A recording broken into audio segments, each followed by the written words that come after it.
अस्सलाम वालेकुम, welcome to केएचआर services. Friends, कैसे हैं? खैरियत से? हमारा वेबसाइट स्पीड ऑप्टिमाइजेशन का जो टॉपिक है वो चल रहा है। तो कल हमने बात की थी इमेज कंप्रेशंस की, और आज हमने बात करनी है एचटीएमएल, सीएसएस, जावास्क्रिप्ट, मिनिफिकेशन और कैशिंग।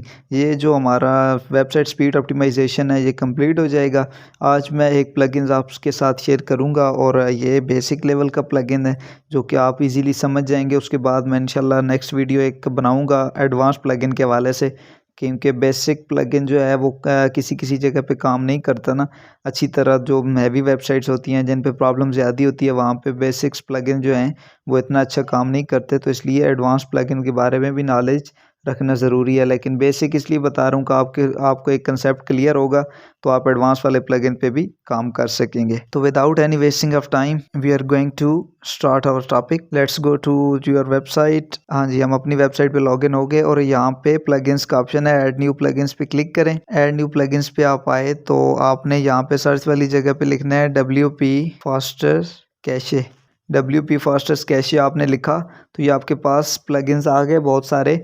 एक WP रॉकेट भी है जो कि एडवांस लेवल है, तो उसके बारे में इंशाल्लाह मैं नेक्स्ट वीडियो बनाऊंगा उसके हवाले से। क्योंकि ये जो WP फास्टर्स कैशे है ये थोड़ा बेसिक, थोड़ा नॉर्मल है, इतना नॉर्मल नहीं है, बहुत ही अच्छी तरह ये चल रहा है और बहुत ही ज़्यादा इसकी अभी जो एक्टिवेशंस हैं हो रही हैं और ये अच्छा रिस्पॉन्ड कर रहा है। लेकिन किसी किसी वेबसाइट पे ये काम अच्छी तरह नहीं करता, तो अगर ये ना करे तो फिर हम रॉकेट वाला इस्तेमाल करते हैं। लेकिन दोनों में से एक ही इस्तेमाल होता है, या ये वाला होता है या वो वाला होता है। तो मैं दोनों के लिए वीडियो बनाऊंगा। और अब जो वीडियो बनने जा रही है वो ऐसे ही हवाले से है, WP फास्टर्स कैशे। तो हमने इसको इंस्टॉल कर लेना है। आपने प्लगइन्स तो इंस्टॉल करने में आप मास्टर हो गए होंगे अभी तक। अभी ये WP फास्टर्स कैशे हमने एक्टिवेट कर लिया और ये मुझे प्लगइन्स वाले सेक्शन में ले आया। आपको यहाँ से भी WP फास्टर्स कैशे मिल जाएगा। और अगर यहाँ देखें तो ये स्कीमा के नीचे और स्मश के ऊपर ये आपको नज़र आ रहा है WP फास्टर्स कैशे। आपने इसको ओपन कर लेना है। आपने जब इसको ओपन किया तो ये डैशबोर्ड पे ले आया और आपके सामने ये वाला डैशबोर्ड आपको नज़र आ रहा है, जिसमें ये ऑप्शंस आपको कुछ नज़र आ रहे हैं जो कि आपने सेटिंग्स जिसकी करनी है। तो अगर आपको मैं सिंपली बताऊं कि आपने इन सबको चेक कर देना है तो ठीक है। लेकिन मैं ये नहीं चाहता कि आपको सिर्फ ये पता हो कि चेक करना है। कोई अगर आपसे पूछ ले, या आपको पता भी होना चाहिए ना कि हम इसलिए इसको क्यों चेक कर रहे हैं। तो मैं इसलिए इसकी एक्सप्लेनेशन देने जा रहा हूँ। इंशाल्लाह आपको हर बात समझा के जाऊँगा। ये सबसे पहले कैशे सिस्टम इनेबल। ये कैशे सिस्टम क्या होता है? कैशे सिस्टम ये होता है कि आप अगर आपके साथ अगर कोई किसी टाइम ये माजरा बना हो कि आपका फेसबुक आपने लोड की, तकरीबन सुबह आपने लोड की या रात को की या किसी टाइम भी की, उसके बाद आपका नेट ऑफ है, लेकिन आपने 2-4 घंटे बाद नेट ऑफ है फिर भी आपने फेसबुक ओपन की, तो जो पहले आपने चीज़ें देखी हुई थी ना वो वाली चीज़ें आपके सामने रीलोड होके आ रही हैं। वो चीज़ें विदाउट एनी इंटरनेट कनेक्शन आपको नज़र आ रही हैं और आप उन चीज़ों को एक्सप्लोर कर रहे हैं। तो ये सारा सिस्टम जो है कैशे की वजह से होता है। ये वेबसाइट कैशे होता है। एक ब्राउज़र कैशे होता है, वो अलग चीज़ है। ये वेबसाइट कैशे ये वेबसाइट के एंड से होता है। और जो दूसरा होता है ब्राउज़र कैशे, वो विजिटर की एंड से होता है। ये जो कैशे सिस्टम है ये इनेबल करना है, ये वेबसाइट के लिए इनेबल करना है कि कोई बंदा भी अगर जब हमारी वेबसाइट पे एक विजिटर आया है, अगर उसके पास इंटरनेट नहीं है या दोबारा वो हमारी वेबसाइट पे लैंड करता है ना, तो वो पेज दोबारा लोड ना हो, बल्कि वो उसको नज़र आ जाए और हमारा जो इसकी स्पीड है वेबसाइट की वो फास्ट हो जाए। ठीक है, हमने इसको इनेबल कर दिया। आगे अब नीचे ये कुछ चीज़ें ऐसी हैं जो प्रीमियम में अवेलेबल हैं, और जो जो आपको नज़र आ रही हैं ये वाज़ा ये फ्री में अवेलेबल हैं। तो जो फ्री वाली हैं वो हम कर लेते हैं, और जो प्रीमियम है वो फिर हम नहीं कर सकते अभी। तो आगे कहता है जी प्रीलोड। प्रीलोड क्या होता है जी? Create the cache of all the site automatically. ये मैं आपको इसकी एक एग्जांपल दिखाने के लिए एक वेबसाइट पे लेके जाता हूँ। ठीक है, ये मेरे पास तो ये वेबसाइट ओपन है। अभी आप अगर कोई ऐसी वेबसाइट देखें जो आप वेबसाइट लोड करें, ठीक है, ओपन करें, तो पहले यहाँ पे लोड होती रहे नीचे आपको डिस्प्ले ना नज़र आए, लेकिन लोड ऊपर से होती रहे जब फुली लोड हो जाए ना तो अचानक से आपको डिस्प्ले नज़र आ जाए। ठीक है, तो इसको कहते हैं प्री लोड के। यूज़र जो है वो वेट नहीं करता कि पहले ये वाली लाइन आए फिर ये वाली आए, फिर वो देखता रहे कि कब ये नीचे वाला पेज लोड हो और मैं नीचे जाऊं, और इस तरह यूज़र जो है बिल्कुल वेट नहीं करता। इसलिए हम चाहते हैं कि हम पूरी एक दफ़ा वेबसाइट लोड हो जाए, उसके बाद डायरेक्ट ही पूरी वेबसाइट ओपन हो जाए। तो उसके लिए यूज़र वेट कर जाता है कि अभी वेबसाइट लोड हो रही है, लेकिन इस तरह नहीं करता कि अभी एक लाइन हुई है फिर दूसरी के लिए वेट करेगा फिर तीसरी के लिए। तो इसको बोलते हैं प्री लोड, और ये एक अच्छा ऑप्शन है। इसको भी आप इनेबल कर दें। और इनेबल करेंगे तो आपसे पूछेगा कि कौन कौन से पेजेस आप करना चाहते हैं, तो आप बोल दें होम पेज भी, पोस्ट भी, कैटेगरीज, अटैचमेंट्स, टैग्स, पेजेस, आपने सारे ये इसको इनेबल कर देना। अभी बोलते हैं पेजेस पर मिनट कितने होने चाहिए, तो आपकी होस्टिंग पे डिपेंड्स करता है कि 4 पेजेस पर मिनट होने चाहिए, 8 होने चाहिए, 12 होने चाहिए। इसकी जो एंड लिमिट है वो 12 है। तो आप अगर होस्टिंग आपकी अच्छी है तो आप 12 भी कर सकते हैं, और अगर होस्टिंग नॉर्मल है तो 4, 6, 8 इस तरह। और रीस्टार्ट आफ्टर कंप्लीटेड, जब ये कंप्लीट हो जाए तो उसके बाद इसको रीस्टार्ट कर दें। तो आप इसको ओके कर दें जी। आगे बोलता है जी logged in user. Logged in user क्या चीज़ है जी? एक बंदा, अब हमारे पास फ़र्ज़ करें कि ये हमारी वेबसाइट है, इस पे कुछ पोर्शंस हैं जो सबके लिए अवेलेबल है, कुछ ये कोर्सेज़ हैं।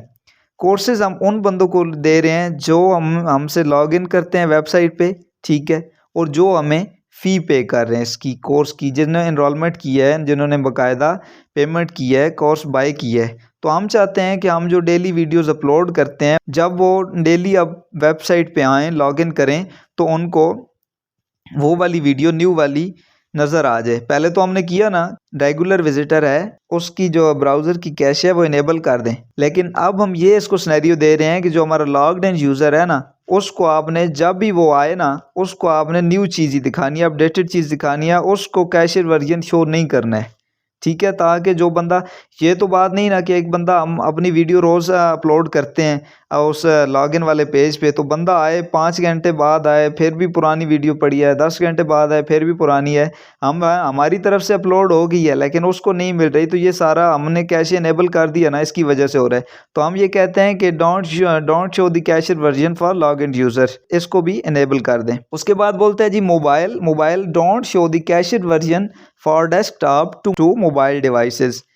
ये अक्सर कभी आपके साथ पता नहीं हुआ है या नहीं, ये अक्सर ऐसे होता है कि अगर एक ही आईपी के साथ आपके दो इंटरनेट कनेक्शंस एक्टिव हों, एक मोबाइल भी आप उसी इंटरनेट से चला रहे हो, लैपटॉप भी उसी से चला रहे हो, तो कभी ऐसा होता है कि दोनों चीज़ें जो सेम है वो कैसे आपकी इंटरनेट आईपी से जुड़ करना, तो जो मोबाइल वाली चीज़ है वो लैपटॉप पे नज़र आने लग पड़ती है और लैपटॉप वाली मोबाइल पे नज़र आने लग पड़ती है। तो हम ये चाहते हैं कि जो लैपटॉप का वर्जन है वो लैपटॉप पे ही नज़र आए, मोबाइल वाला मोबाइल पे ही नज़र आए। ये वेबसाइट के एंड से सेटिंग है, ये हमारे ब्राउज़र के एंड से सेटिंग नहीं है। तो वेबसाइट की सेटिंग हम इसको कर देंगे, क्योंकि मोबाइल का डिस्प्ले छोटा होता है और लैपटॉप का डिस्प्ले बड़ा होता है, तो लैपटॉप का डिस्प्ले अगर मोबाइल पे जाए तो कोई चीज़ नज़र नहीं आएगी, तो हम इसको भी इनेबल कर देते हैं। उसके बाद आता है जी new post, clear cache files when a post or page is published. अब मैं आया यहाँ पे, मैं आपको ये एग्जांपल के लिए बताने जा रहा हूँ। अगर मैं ब्लॉग वाले सेक्शन में आऊँ, ये ब्लॉग वाले सेक्शन पे मैं आ गया, तो ये इनका जो लेटेस्ट ब्लॉग है ना, ये नज़र आ रहा है, how to grow your blog with viral content. अभी ये इस हवाले से ब्लॉग है, लेटेस्ट इनका कंटेंट और लेटेस्ट ब्लॉग ये है।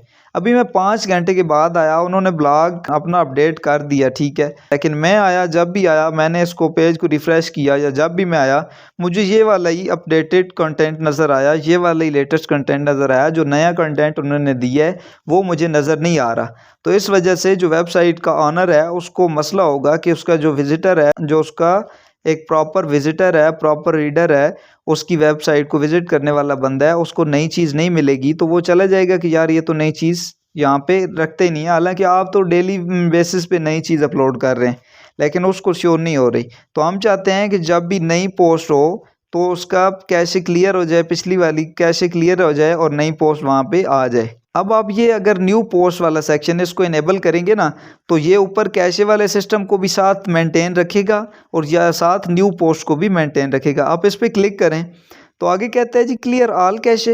ये कहता है जी ऑल कैशे क्लियर करना चाहते हैं, नहीं, हम कहते हैं नहीं, हम ऑल कैशे क्लियर नहीं करना चाहते, क्योंकि वो तो हमने खुद इनेबल किया है।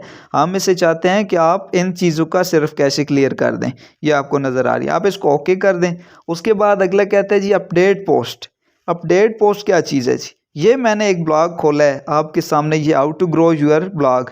अब मेरा विजिटर आया है, फ़र्ज़ करें ये वाला ब्लॉग इस तरह ओपन किया हुआ है, उसने ये ब्लॉग पढ़ा है और मैंने कुछ टाइम के बाद इसमें चेंजिंग्स कर दी, इसके टाइटल में चेंजिंग कर दी, उसकी इमेजेस में चेंजिंग कर दी और दरमियान भी बहुत सारी चेंजेस कर दी। लेकिन जो हमारा कैशेड इनेबल है उसकी वजह से जो पर्सन आएगा उसको ये वाला सेम जैसे अभी नज़र आ रहा है उसको 5 घंटे बाद भी यही नज़र आएगा। तो हम चाहते हैं कि जब हम पोस्ट को अपडेट करें तो उसके कैशेड भी क्लियर हो जाएं और उसको भी अपडेटेड पोस्ट नज़र आ जाए। तो हम इसको भी इनेबल कर देंगे। इनेबल करके आप उसी तरह सेम जैसे ऊपर आपने सेलेक्ट किया उसको सेलेक्ट करके ओके कर दें। आगे बोलते हैं जी मिनीफाई HTML। अब ये मिनीफाई HTML क्या है जी? इससे पेज का साइज़ रिड्यूस हो। अभी मैं अगर HTML की मिनिफिकेशन या CSS मिनिफिकेशन, इस कंबाइन CSS, ये तीनों एक ही चीज़ है। मैं इसकी अगर आपको एग्जांपल दूं तो वो क्या है, मैं वर्ड पे आता हूँ और वर्ड पे आपको ये हेडिंग्स नज़र आ रही हैं, ये आपके सामने। ये बोलता है कि आपने क्या करना है जी, आपने ये जो एक्स्ट्रा चीज़ें दी हुई हैं आप इनको ख़त्म करें क्योंकि आपका बैकएंड पे चीज़ पड़ी है। किसी को क्या पता है कि कौन सी चीज़ है, क्या पड़ी है? वो कोडिंग है, बोर्ड को पता है, बोर्ड ने कोड पढ़ना है, उसमें कौन सी सेटिंग करनी है। आप ये जो आपकी एक्स्ट्रा ये जो स्पेसेस है ना, इनको ख़त्म करें। ठीक है, ये वाली जो स्पेसेस आपकी आ रही हैं ETC, मैंने स्पेसेस दी नहीं है। वैसे अगर मैं आपको एग्जांपल दूं तो बोलता है कि ये जो आपकी स्पेसेस है ना एक्स्ट्रा, इनको आप ख़त्म करें, तो आप इनको ख़त्म कर दें। ठीक है, दूसरी बात कहता है कि ये जो आपने लिखा है, सबसे पहले इधर लिखा है आपने सर्च इंजन ऑप्टिमाइजेशन। आपने यहाँ भी लिखा हुआ है और इधर भी लिखा हुआ है सर्च इंजन ऑप्टिमाइजेशन।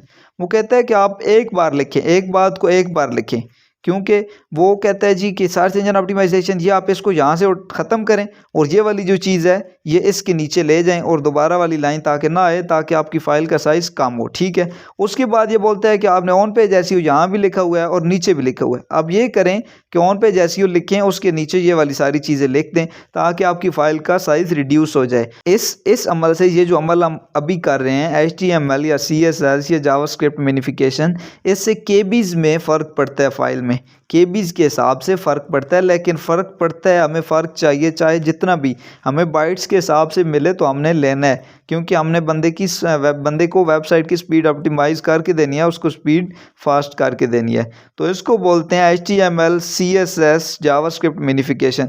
इसमें हम HTML मिनिफिकेशन हमने कर ली। उसके बाद CSS अगर मैं आपको बताऊं कि CSS क्या चीज़ है, या HTML CSS और जावास्क्रिप्ट, ये तीनों लैंग्वेजेस हैं, उनसे मिलकर ये सारा डिज़ाइन बना हुआ आ रहा है। ये आपको नज़र आ रहा है, ये रेड कलर नज़र आ रहा है। बाकी ये जो डिज़ाइनिंग वगैरह नज़र आ रही है ये CSS की वजह से आ रही है। ये बटन का स्टाइल देखें CSS, ये आर्ट CSS, ये वाले आइकन CSS की वजह से आ रहे हैं। उसके बाद HTML से ये जो डिज़ाइन स्ट्रक्चर किया गया है पूरे इसके बैक एंड पे जो कोडिंग है वो HTML है, CSS है, जावास्क्रिप्ट है।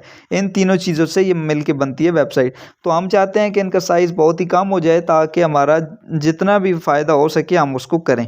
हमने इनको CSS मिनीफाई तीनों को कंबाइन CSS कर देना है। अभी इस पे जावास्क्रिप्ट मिनिफिकेशन ये प्रो में अवेलेबल है, तो इसको हम अभी रिड्यूस नहीं कर सकते। अब कंबाइन JSS ये भी आपको बता दिया, आप इसको भी अगर दो बातें एक ही जुमले में हो सकती हैं तो उनको एक ही जुमले में करें, दो में ना करें।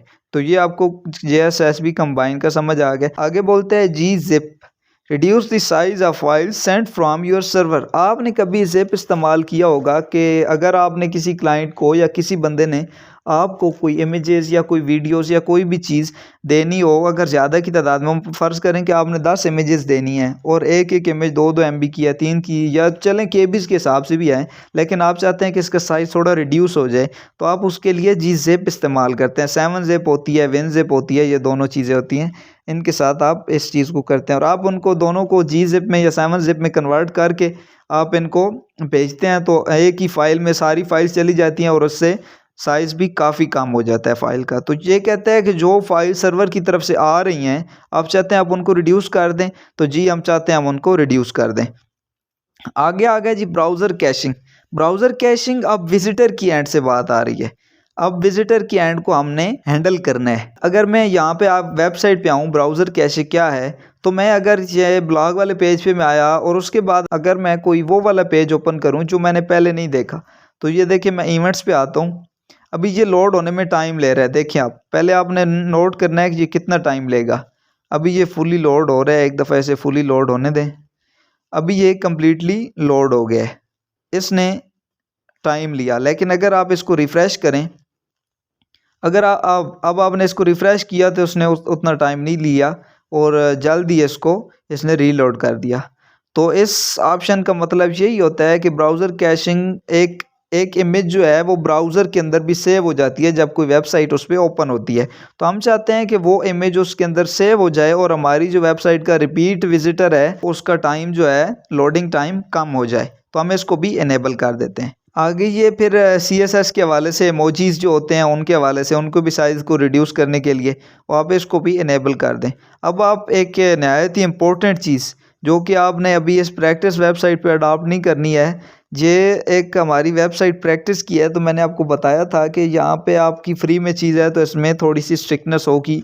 आपने इसको ये सबमिट है ना, आपने सबमिट नहीं करना है। अगर आप सबमिट करेंगे तो आपकी साइट डाउन हो जाएगी और फिर आपने नई साइट बनानी पड़ेगी। तो मैं इसको सबमिट नहीं कर रहा, आपको सारी चीज़ें क्लियर हो गई हैं। एंजॉय करें और इसको सर्विस को सेल करें। इंशाल्लाह मैं सर्विस सेल करने का भी तरीका बताता हूँ आपको। अभी ये हमारा वेबसाइट स्पीड ऑप्टिमाइजेशन कंप्लीट हो गया है। उसके बाद हमारा अगला टॉपिक लोकल एसईओ होगा। लोकल एसईओ जब कंप्लीट हो जाएगी तो इंशाल्लाह मैं आपको ये तीनों सर्विसेज सेल करने के हवाले से एक कंप्लीट वीडियो बनाऊंगा और उसके बाद फिर हम ऑफ पेज एसईओ की जानिब मूव हो जाएंगे। तो मिलते हैं नेक्स्ट वीडियो में, तब तक के लिए अल्लाह हाफिज़।